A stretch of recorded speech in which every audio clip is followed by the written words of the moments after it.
Welcome to episode 7 of Inside Politics, for teens by teens, where I explore the politics and issues impacting our generation. I'm your host, Christina Li, and today I'm focusing on the effects of the coronavirus pandemic on the perception and treatment of Asian Americans. For this, I've invited Emily Qiu, a Chinese American high school student. Emily, how are you doing today? I'm good. How are you? I'm good, thank you. So, can you talk a little bit about the changes that you've seen in the perception and treatment of Asian Americans because of the pandemic? Well, I think recently I've mostly been at home, but I've been reading a lot on the news and also just reading up on some of my friends' experiences from what they've been talking about. And I think that perception-wise, there's definitely been a bit of a shift.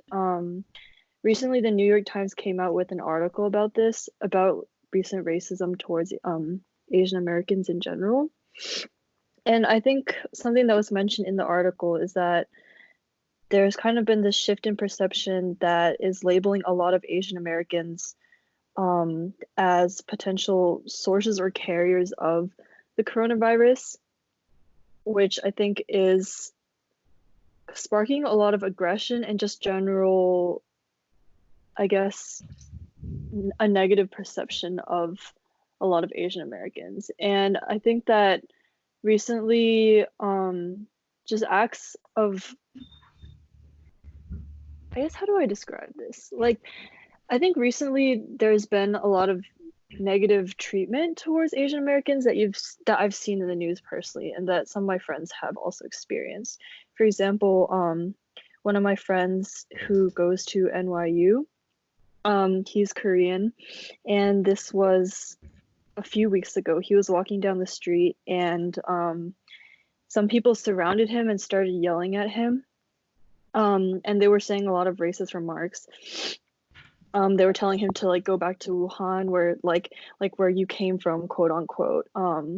And he expressed his feelings about this whole incident, and he said that it really just made him feel very upset, very targeted, and it also shows that these specific people that were targeting him were kind of just labeling him as Chinese American because of his appearance. Yeah, which also upset him a lot.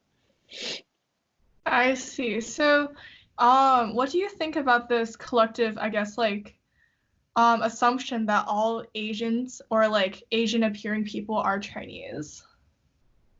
I think that this is something I've definitely experienced at times in my life, and I think in the past I've seen it a lot, and it has upset me a lot.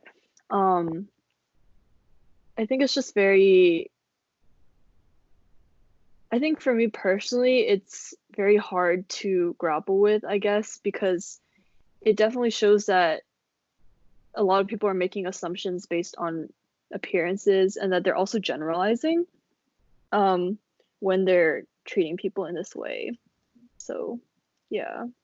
Got it. So, do you have any sort of like, I guess, long-term or short-term concerns about this sort of xenophobia towards Asian Americans? Yeah, so I'd say that it's just been concerning in general seeing more and more of these incidents happening. I think that the first time I saw this going on was probably a few months ago, like 2 or 3 months ago. And it started pretty sporadically, but I think that over time it's gotten more and more frequent, which has definitely become a concern. And I think that even though I've mostly seen reports of it happening in larger cities, I definitely worry about it coming closer to home as well and impacting more of the people that I know or potentially myself. And I think a personal concern of mine is like if I were to go out, for example, into the city, or if my friends were to go out, even after the entire pandemic is kind of contained more or moving more towards resolution, I would worry that there would be some lingering hostility and that one of us could potentially be victims of some sort of racist outburst. Got it. So, do you think that there's anything that, I don't know, like we or just like the entire general public could do to, I guess, educate these people on just to like stop this sort of xenophobia? I think that it's really helpful when the news speaks up about it.